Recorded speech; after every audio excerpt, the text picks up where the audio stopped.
Bueno, hola Francisco Altamirano. Nosotros de la Comunidad 5 te vamos a hacer unas preguntas sobre tu experiencia militar en Malvinas y en la Antártida. Muy bien. ¿Empezamos? ¿Cómo estás, Valentín? ¿Bien? Bien, un Bueno. poco nervioso. No, tranquilo, vamos, vamos a aflojarnos. Bueno, ¿qué experiencia tenías o cómo te reclutaron antes de ir a las Malvinas? Bueno, yo pertenecía al cuadro de suboficiales del ejército porque me había incorporado cuando tenía 17 años. En oportunidad de desarrollarse la recuperación de Malvinas, nos convocaron a todos los que estábamos mejor entrenados, en el caso de las Fuerzas Especiales, para formar la compañía de comandos 601. Fuimos a Buenos Aires, estuvimos 15 o 20 días estudiando toda la geografía del lugar donde nos iba a tocar actuar, tomando conocimiento de la población que existía en Malvinas, de su idiosincrasia y, bueno, de alguna manera si ellos sentían alguna simpatía o antipatía por los argentinos. O sea que tenías un grado de experiencia ya bastante alto. Sí, en el entrenamiento militar sí, teníamos una experiencia ya por haberse preparado durante algunos años dentro del ejército. ¿Qué día pisás las Malvinas vos? Justo por el día de mi cumpleaños, el día 27 de abril. En un avión Hércules partimos desde Comodoro Rivadavia hasta Malvinas. Son aproximadamente 600 kilómetros desde el continente hasta el aeropuerto de Malvinas. Y justo estaban las cámaras, estaba Nicolás Casanseu ahí, un periodista que fue muy conocido, muy nombrado. Era el que pasaba la información de Malvinas al continente. Así que bueno, alguien le dijo por ahí, Francisco está cumpliendo años hoy, bueno, feliz cumpleaños. Así fue mi llegada a Malvinas. ¿Qué tipo de armamento te dieron? Bueno, la dotación de armamento de todo el soldado argentino es un fusil FAL, fusil automático liviano, es un calibre 7.62, es un calibre grande. Y después teníamos, por ser fuerzas especiales, teníamos pistolas ametralladoras, teníamos granadas, teníamos proyectiles antitanque. Es decir, estamos bien ¿Una fuerza bien de preparados. comandos era entonces? Es una tropa de comandos, sí. Fuerzas especiales se denominan. Cuando hundieron al general Belgrano, al crucero, Sí. ¿cómo te sentiste? Y para todo aquel que está en un frente y llega una noticia así, donde tenés bajas de 325, 323 o 323 muertos en Malvinas, y entre muertos y desaparecidos, es una noticia que te desmoraliza un poco, te baja un poco la moral. Y bueno, ¿Se sentía eso entre los...? se siente entre todos llegar a esas noticias. Normalmente se trata de evitar esas noticias para no perjudicar la moral de los combatientes, ¿me entendés? Entonces no hay malas noticias. Siempre las buenas noticias tienen que estar... Y cuando el misil Exocet alcanza el Sheffield, ¿eso aumentó la moral? ¿Cómo sabés? Has leído Sí, bastante. sí, me encanta este tema. Sí. El Superintendent, que es un avión de la fuerza francés. de la fuerza de la Armada, sí, de procedencia francés, visualiza en su pantalla varios unidades de superficie, varios barcos, y elige el más grande creyendo que era uno de los dos portaaviones que había traído la flota inglesa, que eran el Hermes y el Invencible. Entonces, al ver en su pantalla una unidad grande, se cree que es un portaaviones y le tira el misil desde una distancia de 40 kilómetros aproximadamente. Es el misil Exocet AM-39, que quiere decir aire-mar. Felizmente para nosotros, desgraciadamente para ellos, dio en el blanco, no pudieron evitarlo. Vieron, según testimonio de los ingleses, vieron una bola de fuego que venía y con un sistema contramedidas que se llama, salieron a interceptarlo, otros misiles, no pudieron. Y entonces lo hunde el Sheffield. El Sheffield era una fragata tipo 42, que es bastante importante. Nosotros teníamos dos fragatas del mismo tipo. El Hércules Y la Santísima Trinidad. Pero qué bien, ¿cómo sabés? Me encanta. Qué bueno que está. A ver, vamos a hacer otra. ¿Cuál era el lugar donde te alojaron? ¿En qué ciudad? Llegamos a Puerto Argentino. Para los ingleses se llama Puerto Stanley. Nosotros lo rebautizamos. Pusimos Puerto Argentino. Llegamos a un lugar, un galpón grande que se utilizaba de gimnasio y se utilizaba también para la instrucción de los chicos, una cosa así como los Boy Scouts. Entonces era un galpón grande donde tenía alojamiento para los 55 comandos que nos íbamos a alojar en ese lugar, con todo nuestro armamento, la munición, comestible, todos nuestros equipos. Así que ahí estuvimos y de ahí partíamos a los distintos lugares para hacer las distintas misiones. ¿El clima cómo era? ¿Hacía mucho frío? Cuando llegamos en abril todavía estaba benevolente el clima, es decir, teníamos temperaturas de 18, 20, 22 grados, por ahí en el mejor de los casos, pero siempre con llovizna y muy ventoso. ¿Mucha humedad había? Mucha humedad por tratarse de una isla que está rodeada de agua, ¿no? Cuando termina la guerra y ya era irremediable que se perdía, ¿cómo te sentiste o cómo se sintieron en general? Bueno, en realidad yo me quedé aislado, no estuve en los últimos días en Puerto Argentino porque a mí me pasan a la Gran Malvina y ahí se desarrollan un par de acciones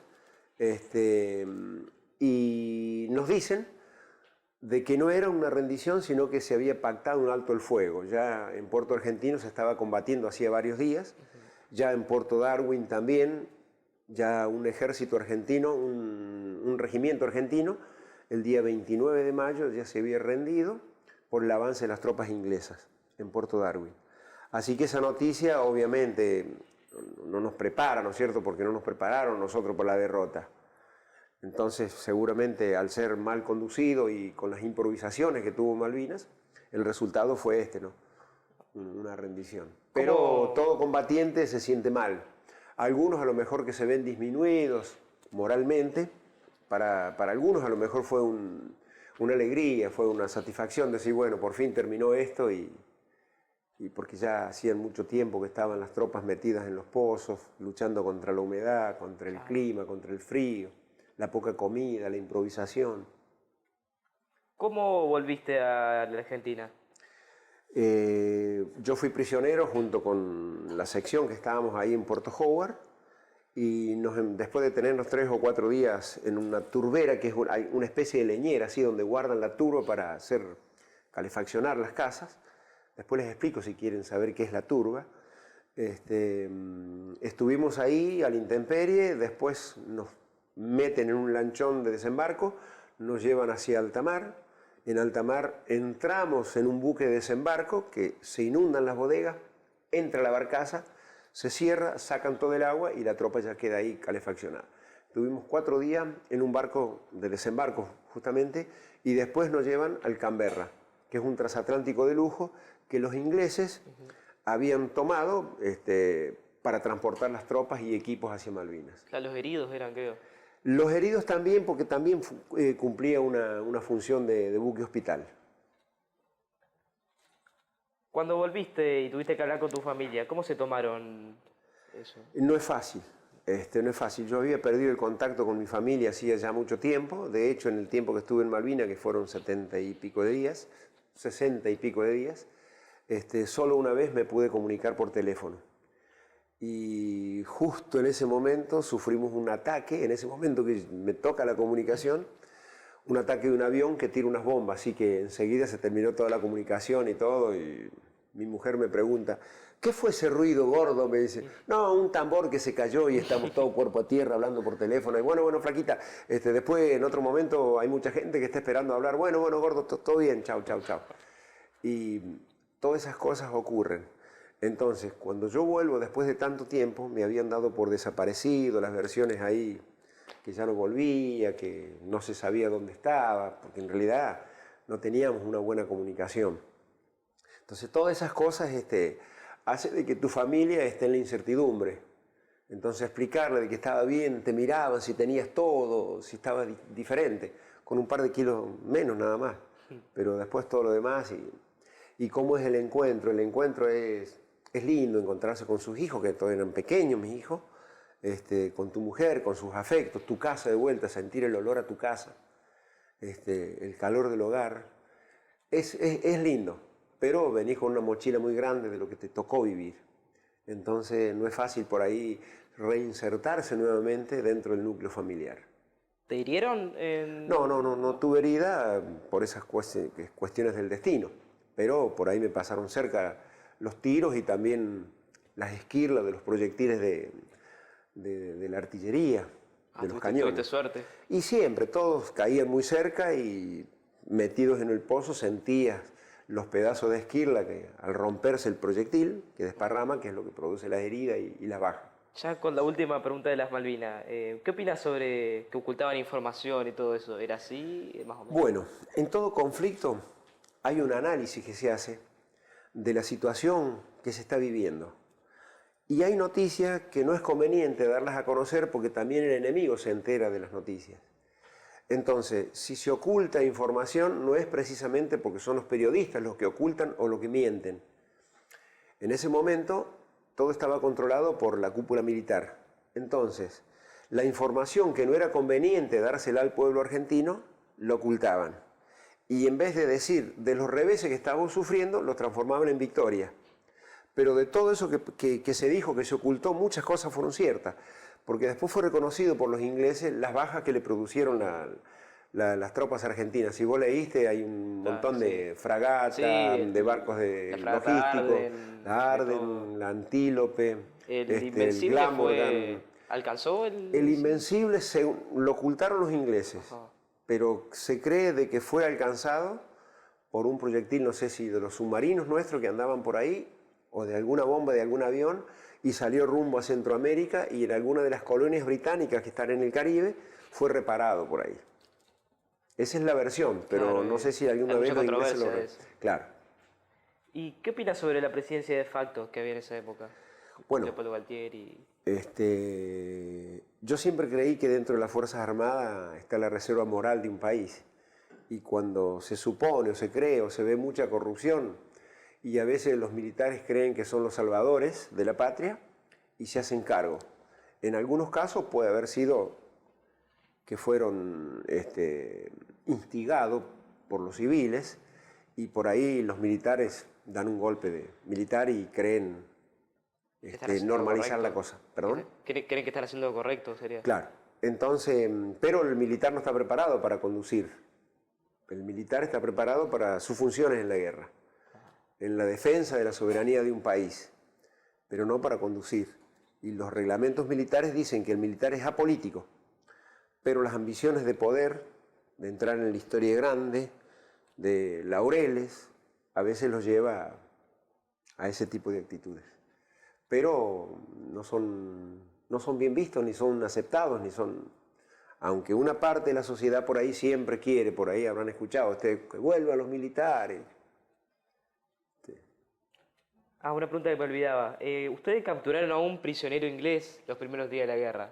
¿Cómo fue de eso? Los primeros días no. El 21 de mayo, el día que se está llevando a cabo el desembarco de las tropas en San Carlos, en la bahía de San Carlos, pasan los aviones Harrier a atacar las posiciones argentinas, a dar el apoyo a las tropas esas que estaban desembarcando. Entonces en Puerto Howard pasan dos aviones. Un Harrier pasa primero, a los 5 minutos pasa otro, y como vimos nosotros que no nos tiró, estábamos desguarnecidos. Como vimos que no nos ametralló, no nos tiró ninguna bomba, cuando pasó el segundo, con nuestros fusiles, y un proyectil que se tira desde el hombro, que es un misil, Blow Pie se llama, le da en el blanco, más el fuego de apoyo de los fusiles, el avión ese es derribado. El piloto pierde el control de su Harrier y lo que hace es eyectarse. ¿Por qué el piloto se tiene que salvar siempre? Porque un avión se consigue, un piloto lleva muchos años en prepararlo. Entonces es preferible que se pierda la máquina, el avión, porque podemos conseguir otro avión. Entonces ese piloto se eyectó. Cae en una lengua de mar que entraba a una península, rodeando una península en Puerto Howard, y ahí es rescatado del agua, cayó en su botecito de supervivencia y se rescata de ahí. Llegamos en una moto, un médico y yo, y lo cargamos en esa moto y lo llevamos a un hospital argentino que estaba construido, que estaba mejorado en Puerto Howard. Claro, y ahí se lo atendió. Ese piloto se llama Jeffrey William Glover.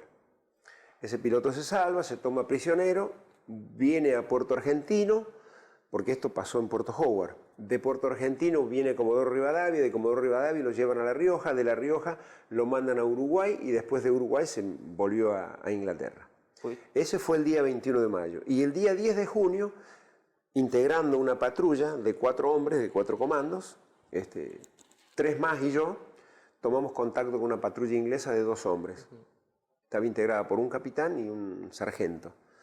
Se establece un intercambio de disparos, hay un combate ahí a 25, 30 metros, y ahí muere el capitán, John Hamilton, y el compañero de él, el cabo primero Roy Fonseca, se rinde.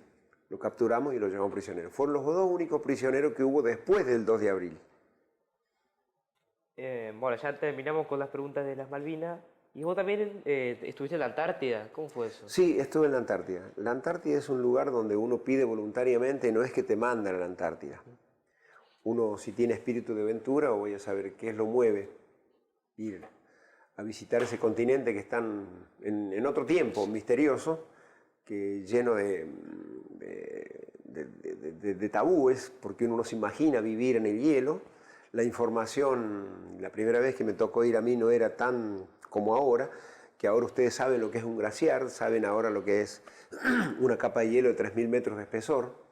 Entonces, movido por la aventura, por mi espíritu de aventura, quise conocer la Antártida y me preparé. Pedí para ir voluntariamente, me reclutaron, me entrenaron durante un año en distintas técnicas y después integré una dotación que pasó un año en la Antártida. ¿En qué base? En la base, la primera vez que fui, la base Esperanza, que está a la entrada de la península antártica. Sí. Ahí estuve con un contingente de 18 hombres, 5 esposas, que eran las esposas de 5 de los hombres, con sus niños, porque también funciona la escuela primaria ahí. Así que todos los que no teníamos familia ahí, éramos los tíos de esos niños. Ahí estuve un año, en la base Antártica Esperanza. ¿Y después estuviste en otra base? Después volví, estuve 2 años en el continente y me volví a ir a otra base más lejana, la base San Martín, que está debajo del Círculo Polar Antártico. ¿También sos buceador vos? También es una actividad que aprendí dentro del ejército, el buceo. Ajá, Y lo desarrollé cuando llegué muy jovencito en el Batallón de Ingenieros Anfibios en Santo Tomé. Ahí me incorporé al curso de buzo, que también es voluntario, y en el año 70 empecé a bucear. Hice mi primer curso de buceo, después me capacité otros años y fui instructor durante más de 25 años. ¿Y eso fue a lo que te dedicás para mantenerte? Actualmente integro el plantel de instructores de una escuela de buceo que está en el Club Regata. Es decir, soy una parte fundadora de los cursos de buceo y bueno, ya vamos a cumplir 25 años este año justamente en regatas, así que nos prepara una gran fiesta ahí. Eso para el buceo deportivo, no nada que ver con el buceo que se hace en el ejército de combate. No buceaste en las Malvinas, no.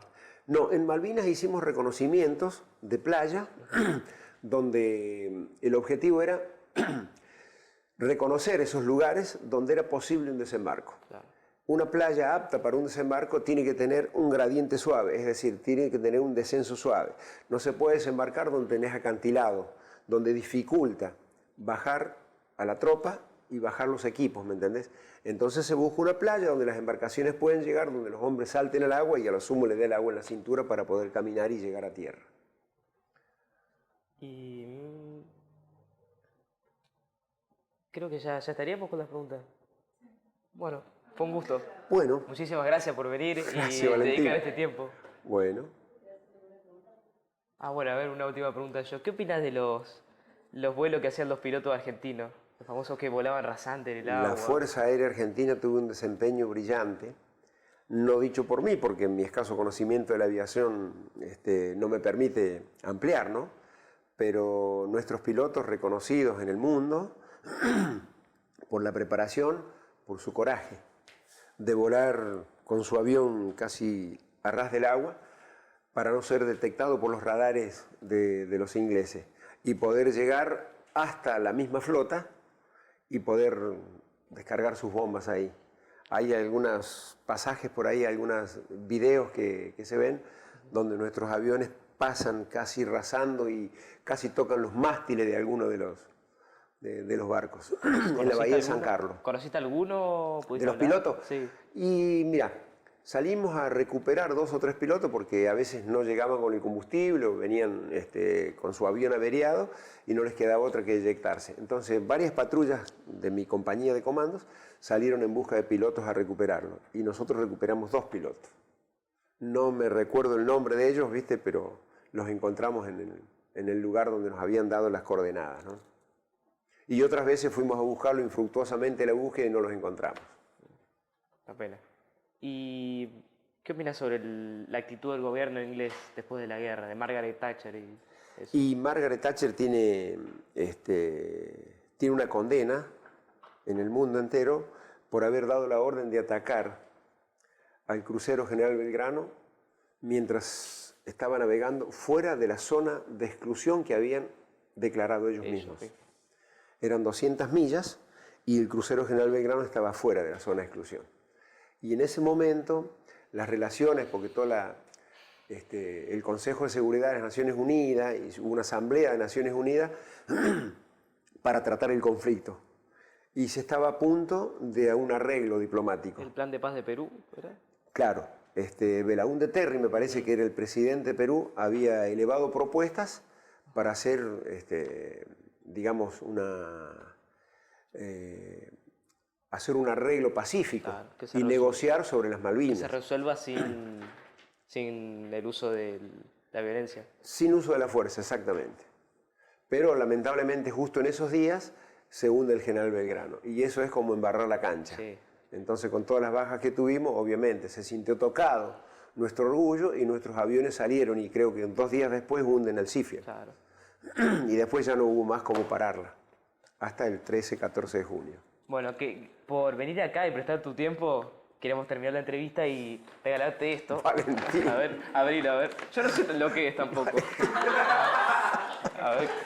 No sé, era una sorpresa porque ustedes son... Claro.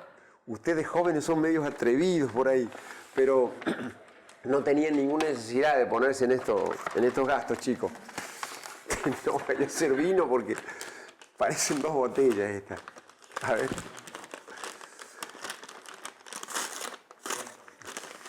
Ay, Dios, estos chicos.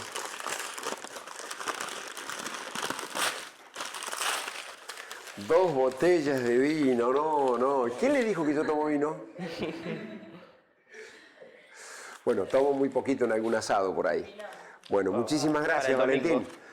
Transmitir a todos tus compañeros. Muchas gracias.